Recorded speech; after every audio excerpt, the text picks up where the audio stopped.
वापस आते हैं रूरल इंफ्रास्ट्रक्चर और ये मैक्रो डेवलपमेंट, बैकवर्ड रीजन और पंचायत सशक्तिकरण, वो तो कैंसिल हो गए, स्क्रैच आउट कर दिए। अब नया क्या आया? आदर्श ग्राम। संसद आदर्श ग्राम योजना लॉन्च की गई 2014 में। इसे कौन लागू करता है? Rural development ministry, panchayat ministry नहीं, रूरल डेवलपमेंट मिनिस्ट्री। फंडा क्या है? मेंबर ऑफ पार्लियामेंट ने कोई एक गांव को एडॉप्ट करना है और उसे मॉडल विलेज के रूप में डेवलप करना है। जो इलेक्टेड एमपी हैं उन्होंने तो अपनी कंस्टिट्यूएंसी से ही सिलेक्ट करना है।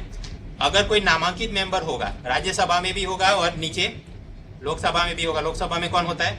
Anglo Indian. कितने? दो। तो वो क्या करेंगे? उनकी तो कंस्टिट्यूएंसी है नहीं, but they can select any village in India. Third, Rajya Sabha के एमपी होंगे जो कि नॉमिनेटेड नहीं है। तो ऐसे राज्यसभा वाले कहा किसी राज्य से चुन के आए हैं, राइट? तो उन्होंने जिस राज्य से चुन के आए हैं वहां से कोई सिलेक्ट करना होगा गांव। किस प्रकार का गांव सिलेक्ट करना है? पैरामीटर्स। मैदानी प्रदेश में ऐसा गांव जहां पे 3000 से 5000 की आबादी है। इन द हिल एरियाज 1000 से 3000 की आबादी है। सेकंड थिंग, वो गांव उस एमपी का अपना गांव या उसके पति या पत्नी का गांव नहीं होना चाहिए। 2016 तक एक गांव आप एडॉप्ट करो, 2019 तक 2 गांव एडॉप्ट करो, राइट? और उसके बाद 2019 के बाद 20 से लेके 24, 20, 21, 22, 23, 24, 5 साल तक हर एक बार एक एक गांव एडॉप्ट होता रहे। तो कुल मिला के number of MPs multiplied with ये वाली सीरीज, तो आपको पता चलेगा कि अपने पास 2.5 लाख से ज्यादा ग्राम पंचायत थी, उसमें से 6433, 6433 इतने गांवों को आदर्श ग्राम मॉडल विलेज के रूप में डेवलप किया जाएगा। और ये डेवलप होंगे और आजू बाजू को वो इन्फ्लुएंस करेंगे, तो दूसरे गांव भी बढ़िया काम होता रहेगा।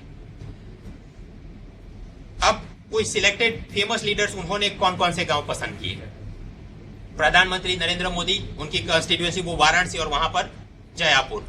Rajnath Singh he is also elected, तो लखनऊ कंस्टिट्यूएंसी और वहां पर बैंटी।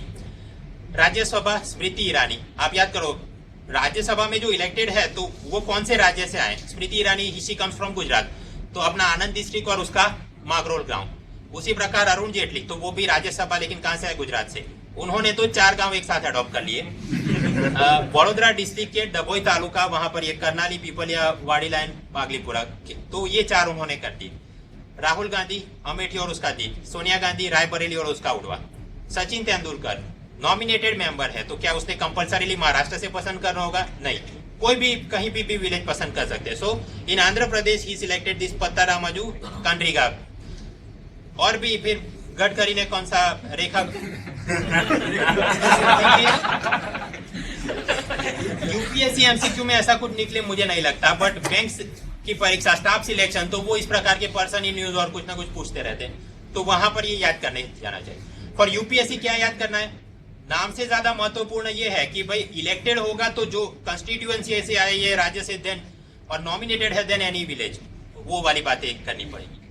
वो और भी ट्विस्ट कर सकते हैं कि एंग्लो इंडियन ने मॉडल विलेज नहीं पसंद करना है, या फिर कि एंग्लो इंडियन ने केवल गोवा से विलेज पसंद करना है, लाइक दैट, वो आप देख सकते हैं। सवाल, ये संसद आदर्श ग्राम अब चीज क्या है और क्यों लाने की आवश्यकता हुई? एक पैरेलल स्कीम चलती है एमपी लेट्स, लेकिन वहां पर तो पैसा दिया जाता है हर एक एमपी को। यहाँ पर ऐसा कोई भी पैसा नहीं है, केवल वो मेंबर ऑफ पार्लियामेंट ने जो भी विलेज अडॉप्ट किया वहां पर सोशल मोबिलाइजेशन करे, जो भी एग्जिस्टिंग स्कीम है वो ठीक से लागू हो रही है कि नहीं वो चेक करता रहे। सवाल, संसद आदर्श ग्राम में पैसा क्यों नहीं दिया आपने? मोदी का ये उन्होंने लॉजिक बताया, अगर पैसा देंगे देन हमेशा की पटवारी गलत बेनिफिशियरी को पैसा दे देगा, या फिर कि सही बेनिफिशियरी को भी पूरा पैसा नहीं दिया जाएगा। फॉर एग्जाम्पल, वो इंदिरा आवास योजना होता है कि 70,000 या 75,000 rupees will be given, right? But वहां पर हमेशा पटवारी और वो सारे लोग अपना बीच में काट के हिस्सा रखते हैं। वो सारी समस्या यहाँ पर भी हो सकती है। देयरफॉर वन रीजन की कोई पैसा नहीं देंगे। सेकंड, मान लो पैसा दिया जाए, then there will be a real or perceived political partisanship. For example, Narendra Modi ने वो वाराणसी में कोई गांव पसंद किया, दूसरे आजू बाजू वाले गांव को ये परसीव हो सकता है कि उनकी ज्ञाति के लोग यहाँ पे ज्यादा है, then he has selected it, और वहां उनको ढेर सारा पैसा मिल रहा है और हमको नहीं मिल रहा है। तो that type of political partnership, it may be real, it may be perceive, वो नहीं होना चाहिए, बिकॉज पैसा तो दे ही नहीं रहे हैं, केवल अटेंशन दे रहे हैं। आगे बात, ये कास्टिज्म की समस्या, कम्युनलिज्म की समस्या, लिकर अब्यूज, चाइल्ड मैरिज है, दहेज की प्रथा, ये सब आप कोई कानून स्कीम लागू कर दे उससे अकेला नहीं हो सकता। जन भागीदारी आवश्यक है, लोगों को साथ लेके चलना पड़ेगा। फॉर एग्जाम्पल ये लिकर अब्यूज, तो पुलिस अकेली नहीं, वो एक ख्याल से गुलाबी गैंग है, वो महिला ही जाके वो सारे तोड़फोड़ कर दे। तो उस प्रकार से सबको साथ लेके चलेंगे, कुछ अच्छा हो सकता है। और ऐसा कोई एक मॉडल विलेज हमने बना दिया तो उसके डेवलपमेंट को देख के आजू बाजू के गांव के लोग भी प्रभावित होंगे और वो भी अपने तरफ से कुछ ना कुछ अच्छा काम करेंगे। Then there will be overall rural development. ठीक, तो मतलब संसद आदर्श ग्राम का फंडा ये है, जन भागीदारी से लोगों को साथ लेके उनकी वैल्यू सिस्टम में कुछ बदलाव करके हमने बढ़िया काम करना है। क्या क्या वैल्यू सिस्टम में बदलाव करोगे? बेटी का जन्म जब भी होगा वी विल सेलिब्रेट इट, फिर उस वक्त पेड़ लगाए जाएंगे। सेकंड थिंग, गांव का खुद का जन्मदिन भी मनाया जाएगा। गांव से अगर कोई स्वतंत्रता सेनानी है या फिर कि गांव से कोई पुलिस ऑफिसर, पुलिसमैन या मिलिट्री, आर्मी, नेवी, डिफेंस का कोई जवान शहीद हुआ है तो उसके भी याद स्मरणांजलि या फिर बर्थडे उसे मनाया जाएगा, याद किया जाएगा। गांव का अपना कोई आदर्श ग्राम विलेज सॉन्ग बनाया जाएगा। स्वच्छता अभियान के जो स्वच्छता दूत होंगे वो तो सही, उसके अलावा ये गांव के खुद के लोग वो भी कुछ अवेयरनेस कैंपेन करेंगे। फॉर एग्जाम्पल कि खाने से पहले हमने हाथ धो लेने चाहिए, वो सारी बातें। फिर गांव से कई सारे लोग शहरों में गए होंगे, विदेश में गए होंगे, उनके पास पैसा होगा तो वो चंदे में लेके लाइब्रेरी शुरू की जाएगी। मेंबर ऑफ पार्लियामेंट के पास कोई पैसा तो होगा नहीं, बट वो सारी चीजों को कोऑर्डिनेट करने में वो मदद करेंगे।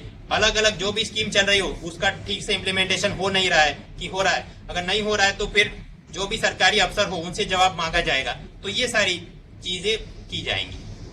ग्राफिकली स्मार्ट आर्ट के जरिए यही चीज वापस बताई गई है, आप घर पे देख लीजिएगा।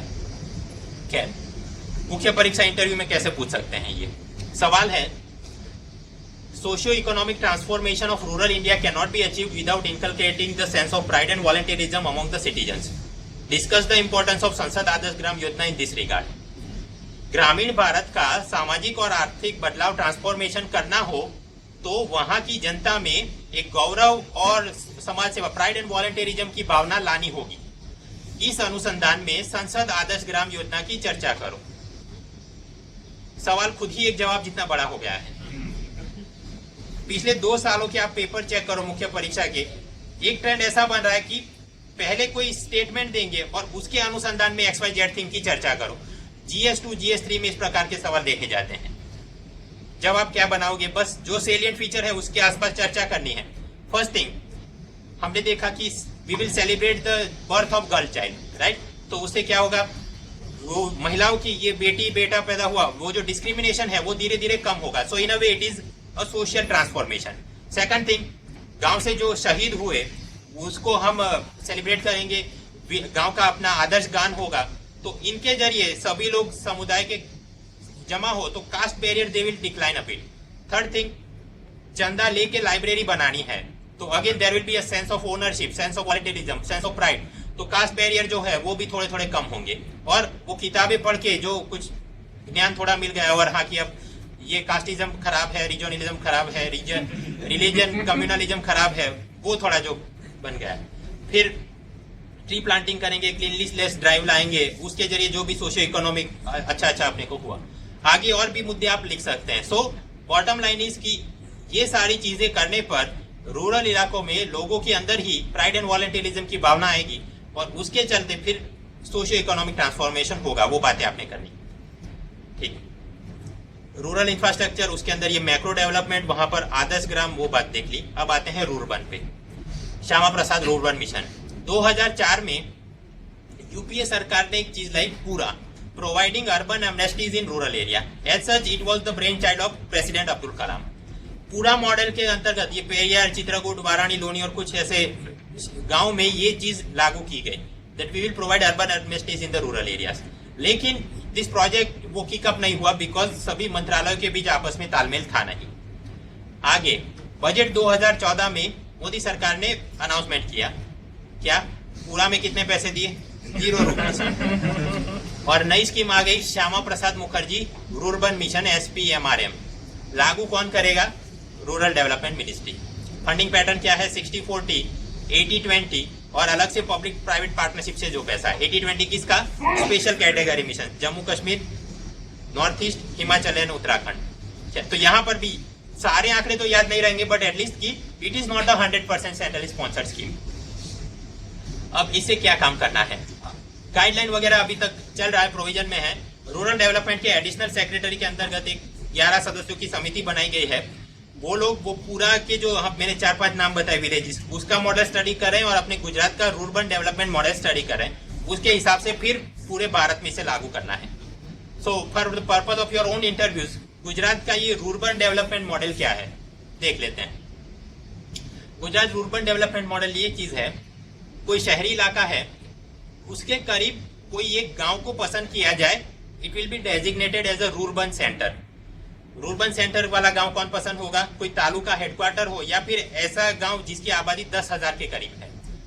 और ये एक बन गया अपना रूरबन सेंटर, और ये रूरबन सेंटर कैटर करेगा अपने आसपास के 15 किलोमीटर के सभी गांवों को, मतलब और एडिशनल 50,000 जितने गांव वाले और कवर हो गए। तो ये पूरा क्या होगा? एक रूरबन सेंटर और आसपास के गांव, तो ये बन गया रूरबन क्लस्टर। अब यहाँ पर क्या सुविधाएं की जाएंगी? ऐसा गुजरात में क्या है, पूरा में क्या था, रूरबन में क्या करेंगे, पैरेलल ही चल रहा है, कुछ काम करने वाले हैं, देख लेते हैं। सबसे पहले कि फिजिकल इंफ्रास्ट्रक्चर बढ़ाएंगे, जैसा कि शहरी इलाकों में होता है। बढ़िया क्वालिटी के रोड होंगे, मास ट्रांसपोर्ट, बस वगैरह की अच्छी सुविधा होगी। सेकंड थिंग, कम्युनिकेशन कनेक्टिविटी बढ़ाएंगे। कम्युनिकेशन कनेक्टिविटी के लिए सबसे पहले तो चाहिए इलेक्ट्रिसिटी। तो गुजरात, मैंने यहाँ पर स्टार करके लिखा है ज्योतिग्राम, मतलब ज्योतिग्राम गुजरात की, और पूरे भारत में क्या होगा? दीनदयाल ग्राम ज्योति योजना, राइट। सेम वे टेलीकॉम, उसकी 24/7 सभी को कनेक्टिविटी। इंटरनेट कनेक्टिविटी तो नेशनल ऑप्टिकल फाइबर नेटवर्क, उसके अंतर्गत सभी ग्राम पंचायतों को देना है, तो वो भी बन गया अपना। So communication connectivity increase. Third is knowledge connectivity बढ़ाएंगे। कैसे? नई पॉलिटेक्निक, वोकेशनल ट्रेनिंग इंस्टीट्यूट लगाएंगे पूरे भारत में। कैसे? दीनदयाल अंत्योदय योजना, राइट, और उसका वो था ग्रामीण कौशल वाला, तो उसमें फंडिंग आएगा और वोकेशनल ट्रेनिंग बन जाएगा। देन सिविक इंफ्रास्ट्रक्चर इंप्रूव करेंगे, तो प्राइमरी हेल्थ केयर सेंटर होंगे, नई स्कूल बनाई जाएंगी, जो एग्जिस्टिंग है वहां पर आईसीटी टेक्नोलॉजी से बढ़िया काम किया जाएगा। ग्राम पंचायत में इलेक्ट्रॉनिक मॉड्यूल सारे फिट करेंगे, ताकि वो जो भी आपको लैंड रिकॉर्ड्स वगैरह दस्तावेज लेने हैं आपको मिल जाएं। Additionally culture infrastructure, sport infrastructure वो कुछ बनाएंगे। गुजरात में इसके लिए स्कीम है पंचवटी, स्टार करके। ऐसा पूरे भारत में भी कुछ करेंगे। एंड लास्टली फाइनेंशियल कनेक्टिविटी बढ़ाएंगे। कैसे? कियोस्क बैंकिंग लगाया है गुजरात के अंदर, ये मॉडल में सभी जगह पे कुछ इम्प्लीमेंट करेंगे। अगर कोई स्टार्टअप कंपनी आना चाहती है तो उसको टैक्स इंसेंटिव दिए जाएंगे। कोई एमएसएमई इंडस्ट्री है तो उसको सस्ते दर में लोन दी जाएगी। फिर वो मुद्रा बैंक, अटल सेतु, वो सारे एंगल आप यहाँ पर भी जोड़ सकते हो। एंड रिजल्ट क्या होगा? It will lead to a process of rurbanization. Rurbanization का मतलब होता है we create a big village with urban feel. बड़े जो भी गांव है उसे बड़ा करे और उसमें शहर जैसी फीलिंग अपने को मिले, सुविधाएं मिले। ठीक है। प्रीलिम में क्या पूछ सकते हैं? कौन सा मंत्रालय लागू करेगा? पहले पूरा था, उसका कब खत्म किया, ये वो बातें। मुख्य परीक्षा इंटरव्यू में क्या सवाल है? Discuss in brief the importance of rurbanization और rurban mission for bringing down the divide between India versus Bharat, और bringing down the divide between rural India and urban India, और promoting the reverse migration. Bharat और India के बीच में खाई है, उसे कम करने में ये रूरबन मिशन या रूरबनाइजेशन प्रोसेस का महत्व बोलो। या फिर ऑल्टरनेटिवली अर्बन माइग्रेशन तो होता है, बट रिवर्स माइग्रेशन की वहां से जो पब्लिक चली गई वो वापस आ जाए, ऐसा करने के लिए इसमें ये रूरबन मिशन का क्या महत्व है?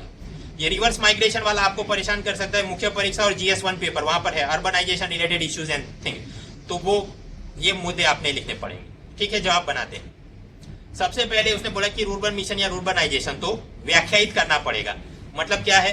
कोई बड़ा विलेज क्रिएट किया जाए, प्रोवाइडिंग अर्बन एमनेस्टीज या विथ अर्बन सिटी फील। अब ऐसा करने पर इंडिया और भारत की खाई कैसे कम होगी?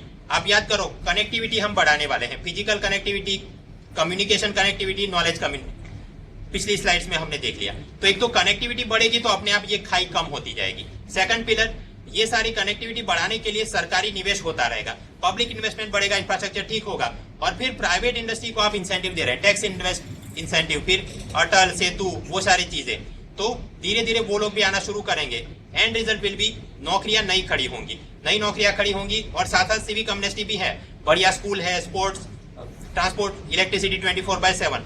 तो जो लोग चले गए हैं शहरों में इन सब चीजों की खोज में, वो धीरे धीरे वापस आना शुरू हो जाएंगे। So it will lead to reverse migration, और इन सबको पैसा मिलता है क्योंकि नई नई नौकरियां वगैरह खड़ा होगा, तो per capita income of the rural areas it will increase, right. फिर बैकएंड में आप जोड़ सकते हो कि जो एग्रीकल्चर में है उससे थोड़ा शिफ्ट होके ये मैन्युफैक्चरिंग और सर्विस सेक्टर में आ जाएंगे, वो सारी बातें।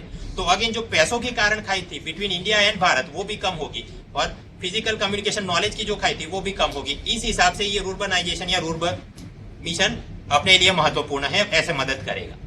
ठीक, रूरल इंफ्रास्ट्रक्चर की बात कर रहे थे, पहले देख लिया बिपाशा, बिजली सड़क पानी, पानी के साथ स्वच्छता, स्वच्छ Bharat mission rural urban area के लिए देख लिया। फिर हाउसिंग तो इंदिरा आवास योजना, और उसे खत्म करके ग्राम लाना है, वो क्या चीज। मैक्रो डेवलपमेंट में ये BRGF और पंचायत सशक्तिकरण खत्म, आदर्श ग्राम और रूरबन की बातें करी। थोड़ा डाइवर्ट होके हिस्टोरिकल फिगर्स देख लेते हैं। पंडित मदन मोहन मालवीय, डॉक्टर श्यामा प्रसाद मुखर्जी, पंडित दीनदयाल उपाध्याय। फोकस करो, मैंने आगे प्रीफिक्स लगाए हैं, पंडित, डॉक्टर, पंडित। मुख्य परीक्षा या इंटरव्यू में बहुत ध्यान रखना है इसका। आपने देखा होगा वो पिछले 3 हफ्ते से वो इंटरव्यू बैच में मैं थोड़ा बिजी था, बहुत सारे लोगों के मॉक इंटरव्यू लिए। एक गलती बहुत सारे लोग जो करते हैं, उनको कुछ पूछा जाए वो बोलते हैं आम्बेडकर ने ये काम किया, आम्बेडकर ने वो काम किया। नहीं, डॉक्टर आम्बेडकर ने ये काम किया और ये बढ़िया काम किया, ये वो काम किया। सेम वे गांधी नहीं, गांधी जी, राइट। उसी प्रकार ऐसे भी सवाल निकलते हैं, आप इंटरव्यू रूम में जाएं, वो पूछेंगे ये किसकी चित्र लगाया है, किसका फोटो है। पीपलवुड से मान लो प्रणब मुखर्जी का है, वो बोलेंगे president of India Pranab Mukherjee. No, honourable president of India Pranab Mukherjee, और अगर वो डॉक्टर है तो doctor Pranab Mukherjee. So bottom line is, ये जो भी प्रोफेसर हैं, एकेडमिशियन है, they are very peculiar about this prefixes, तो ध्यान रखना चाहिए। मुख्य परीक्षा में भी लिखो तो दीनदयाल नहीं लिखना है, Pandit Deendayal, right. Same way all दोस्त। खैर आते हैं, क्योंकि इनके नाम पे अलग अलग कोई ना कोई स्कीम चल रही है, तो बैक एंड में हिस्ट्री में इनका क्या कंट्रीब्यूशन था, थोड़े बहुत मुद्दे कर रहे हैं। क्रोनोलॉजी वाइज मैंने बताया, सबसे पहले आए मालवीय, उसके बाद Mukherjee and then Upadhyay. Pandit Madan Mohan Malviya, he was born in 1861 and died in 1846। सभी के तो ईयर याद नहीं रहेंगे, बट दिमाग में विजुअलाइज करना है थोड़ा framework. For example, it is obvious कि ये 1857 की सिपाही इम्यूनिटी में तो नहीं थे, because he was born after that. Second, ये आजादी को देखने तक जीवित नहीं थे, तो एडिशनली फिर कुछ आगे बना कि आजादी के बाद ये वाले मंत्रालय में वो थे या ये वाली कमिटी में वो शामिल थे, देन दो स्टेटमेंट्स विल बी रॉन्ग। खैर, कुछ इनके कंट्रीब्यूशन, जीवन चरित्र देख लेते हैं। He was a lawyer from Ahmedabad, Allahabad, lawyer from Allahabad. Second, provincial और सेंट्रल लेजिस्लेचर के आप सदस्य रह चुके हैं। बनारस हिंदू यूनिवर्सिटी, हिंदू महासभा, फिर न्यूज़पेपर द लीडर, इन सब की स्थापना आपने की है। The Hindustan, Indian Union, Abhyudaya, ऐसे न्यूज़पेपर पत्रिकाओं के आप एडिटर रह चुके हैं। इंडियन नेशनल कांग्रेस के आप मॉडरेट लीडर थे और 4 बार उसके प्रेसिडेंट चयनित होकर आए। गांधी जी ने इनको टाइटल दिया महामाना, और इन्होंने स्लोगन पॉपुलराइज किया सत्यमेव जयते। आगे, लखनऊ पैक्ट के अंतर्गत 1916 में बोला गया कि मुस्लिमों का अलग से वो इलेक्शन रोल हो, उसका इन्होंने विरोध किया। पहली गोलमेजी परिषद, फर्स्ट राउंड टेबल कॉन्फ्रेंस हुई 1930 में, आप उसमें शामिल हुए। आगे चल के कम्युनल अवार्ड को अपोज करने के लिए इन्होंने कांग्रेस नेशनलिस्ट पार्टी की स्थापना की। बजट 2015 में तो कुछ नया है, बट 2014 बजट में टीचर्स ट्रेनिंग प्रोग्राम इनके नाम से शुरू किया गया। इनका बर्थडे 25 दिसंबर, वाजपेयी का भी ये है। चर्चा में क्यों था, उस वक्त भारत रत्न दिया गया। भारत रत्न दिया दोनों को ही मिला है, Malviya and Vajpayee, but 44th Bharat Ratna recipient is Malviya and 45th is Vajpayee, तो वो याद रखना है। देख लिया पंडित मदन मोहन मालवीय। अब डॉक्टर श्यामा प्रसाद मुखर्जी, ये 1901 से 1953 तक। तो अब यहाँ पर for example, if I want to create a tricky question, वो 1909 में I think Morley Minto reforms आए, उसका डॉक्टर श्यामा प्रसाद मुखर्जी ने विरोध किया था। राइट और रॉन्ग? रॉन्ग। तो मतलब दिमाग में कुछ विजुअलाइज करना है कि ये इनका कुछ, this was the chronology, time frame, और ये इलाकों में वो काम कर रहे थे। आपने यूके से बैरिस्टर की डिग्री ली, कलकत्ता यूनिवर्सिटी के आप सबसे युवा वाइस चांसलर थे, कलकत्ता की ही एशियाटिक सोसाइटी में आप एक्टिव थे, ये हिंदू महासभा के प्रेसिडेंट बने, भारतीय जनसंघ की स्थापना की। आजादी मिलने की हम कगार पे थे, तो शरद चंद्र और सुहरावर्दी के बीच एक बंगाल पैक्ट बना, वो शरद सुहरावर्दी पैक्ट की बात चल रही थी। इन दोनों का प्रयोजन ये था कि बंगाल को अलग से देश बनाएंगे, जैसे वो हैदराबाद के निजाम को अलग से देश बनाना था। डॉक्टर श्यामा प्रसाद मुखर्जी ने उसका पुरजोर विरोध किया। आजाद भारत के आप फर्स्ट इंडस्ट्री मिनिस्टर थे और याद करो आई थिंक 1948 में पहली इंडस्ट्रियल पॉलिसी आपने बनाई थी। यूनिफॉर्म सिविल कोड होना चाहिए, इसकी हिमायत की। जम्मू कश्मीर का अलग से 370 होना चाहिए, उसका उन्होंने विरोध किया। और दिल्ली पैक्ट का भी इन्होंने विरोध किया। और चर्चा में क्यों है ये रूरबन मिशन, अभी जो हमने बात की इनके नाम पे जुड़ा है। ये दिल्ली पैक्ट क्या था, थोड़ा डाइवर्ट होके वो देख लेते हैं। 1950 में भारत के प्राइम मिनिस्टर नेहरू और पाकिस्तान के प्राइम मिनिस्टर लियाकत अली खान के बीच ये समझौता कुछ हो रहा था। बॉटम लाइन कि बंटवारे के बाद जो रेफ्यूजी थे उनके कुछ सेटलमेंट और रिलीफ के लिए ये काम करना चाहते थे। जो महिलाओं का एब्डक्शन किया गया था उनको दोनों कम्युनिटी वापस कर दे, जो भी प्रॉपर्टी माल मिलकत की लूटपाट की थी वो वापस कर दी जाए। और घर वापसी कैसे कि whatever forced religion conversation were carried out, Bharat और पाकिस्तान में हिंदू मुस्लिम उसमें उसको they will be unrecognized। जो अभी कुछ चल रहा है वो भी एक प्रकार से घर वापसी का ही है, तो ये नया नहीं है, उस वक्त भी ये कुछ चर्चा तो थी। सभी माइनॉरिटीज को इक्वल सिटीजनशिप दी जाएगी और ये सारी बातें लागू करने के लिए माइनॉरिटी कमीशन बनाए जाएंगे। डॉक्टर श्यामा प्रसाद मुखर्जी ने विरोध क्यों किया? क्योंकि भारत और पाकिस्तान में इस प्रकार के 2 पैक्ट पहले भी बन चुके थे और दोनों बार कोई काम ठीक से हुआ नहीं। तो मुखर्जी को ये लगता था कि हम लोग तो अपनी तरफ से ये मुद्दे लागू करेंगे लेकिन पाकिस्तान वो काम करेगा नहीं। That's why he opposed it. आप फोटो में भी देख सकते हैं नेहरू और सरदार पटेल और बीच में ये लियाकत। तो ये दोनों को भी चेहरे से हमको लगता है कि इनको भी था कि पाकिस्तान वाले तो ये लागू।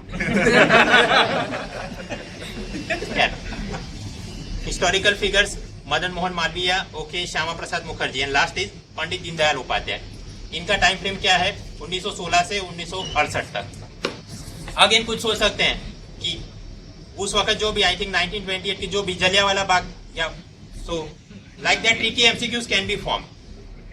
क्या है, उत्तर प्रदेश के मथुरा डिस्ट्रिक्ट में आपका जन्म हुआ और ये मोदी सरकार का 1 साल खत्म हुआ तो नरेंद्र मोदी ने वहां पर सभा भी की थी और ये बोला था कि क्योंकि ये दीनदयाल की जन्मभूमि है दैट्स व्हाई यहाँ से मैं अनाउंसमेंट करूंगा। भारतीय जनसंघ उसके आप 15 साल तक जनरल सेक्रेटरी रहे हैं।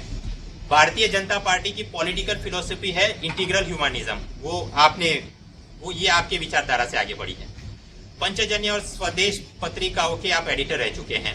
इनके नाम पे 2 स्कीम चल रही है, एक तो ग्राम ज्योति योजना, राइट, और सेकंड इज पंडित दीनदयाल अंत्योदय योजना। अंत्योदय किसके लिए? स्किल डेवलपमेंट, वो याद करो, ग्रामीण और अर्बन इलाकों के लिए। ठीक, 3 तो हमने देख लिए ऐसे। तो फ्रीडम फाइटर्स मुद्दा बहुत बड़ा है। एक किताब है स्पेक्ट्रम पब्लिकेशन की, Gandhi, Nehru, Tagore and other eminent personalities of modern India. Around 2000 से लेकर 2005 तक की साल में मुख्य परीक्षा में ये ट्रेंड रहता था कि आपको 5-7 फ्रीडम फाइटर्स के नाम दे देते थे और 20 वर्ड्स में उसके बारे में कुछ लिखना था। तो उस जमाने में ये किताब बहुत चलती थी। अब पिछले 2013 की मुख्य परीक्षा में देखे तो उन्होंने पूछा आजादी की ये स्वाधीनता संग्राम में महिलाओं का योगदान, और फिर पूछा गया कि ऐसे यूरोपियंस जो कि भारत में रह गए उनका योगदान। तो इस प्रकार के जो फ्रीडम फाइटर्स वगैरह हैं इस किताब में हर एक के ऊपर एक तो उनका टाइम फ्रेम क्या था, 2-3 पैराग्राफ्स में बातें की गई हैं। आप लोगों ने वो बिपान चंद्रा और राजीव आहिर, एनसीईआरटी ये सब खत्म कर लिया हो और अगर इच्छा हो कि और मुझे कुछ करना है और एडिशनल प्रिपरेशन, देन ये फ्रीडम फाइटर्स आप देख सकते हैं। फोकस क्या करना है, एक तो क्रोनोलॉजी, क्योंकि उससे सवाल बनाए जा सकते, मैंने आपको बताया। Second, area of operation. For example Shyama Prasad Mukherjee, तो एरिया ऑफ ऑपरेशन क्या, वो वेस्ट बंगाल एंड कैलकाटा के आसपास था। ये सभी लोग कौन कौन से न्यूज़पेपर्स एंड पत्रिकाओं, पीरियोडिकल, मैगजीन के साथ जुड़े हुए थे, क्या वो इंग्लिश में था, हिंदी में था, इस प्रकार के सवाल पुरानी यूपीएससी में निकलते थे। देन आपको कोई लिस्ट दे देंगे और उसमें से कौन सा मॉडरेट लीडर था, कौन से एक्सट्रीमिस्ट, लेफ्टिस्ट कौन से थे, रेवोल्यूशनरी कौन थे, women, Anglo Indian, non Indian, फिर नॉर्थ ईस्ट से कौन, साउथ इंडिया, ये सारे, और उनका अलग अलग क्या क्या कंट्रीब्यूशन था। तो समय हो तो ये आप देखिएगा, मैं नहीं बोला खरीद लो, मैं ये बोल रहा हूँ समय हो तो पढ़ लेना, बिकॉज अब तो आपको भी पता है since aptitude is of qualifying nature, तो पूरा दमखम कहाँ पे लगाना है, जीएस में। तो जो पढ़ लिया है उसके बाद भी अब कुछ और रिफाइन करना होगा। सेम रीजन मैंने वो बोला, इंडिया ईयर बुक का आप चैप्टर देखिए, क्योंकि ऐसा कोई सवाल निकल जाए, राइट, कि वो 11 शेड्यूल का मैटर नीचे मस्ट है या मे है, you have to be careful. खैर, पिलर्स ऑफ इकोनॉमी, हम इंफ्रास्ट्रक्चर की बात कर रहे थे। रूरल इंफ्रास्ट्रक्चर, बीपाशा बिल्ली सड़क, पानी और सैनिटेशन, स्वच्छ भारत देख लिया, हाउसिंग। फिर मैक्रो डेवलपमेंट में ये आदर्श ग्राम और रूर्बन की बात कर ली, और बैकएंड में कुछ बातें करी मदन मोहन मालवीय, श्यामा प्रसाद मुखर्जी, पंडित दीनदयाल उपाध्याय, ये क्या उनका क्या कंट्रीब्यूशन रहा। एक ब्रेक लेंगे और उसके बाद अर्बन इंफ्रास्ट्रक्चर, स्मार्ट सिटी, वो बातें करें।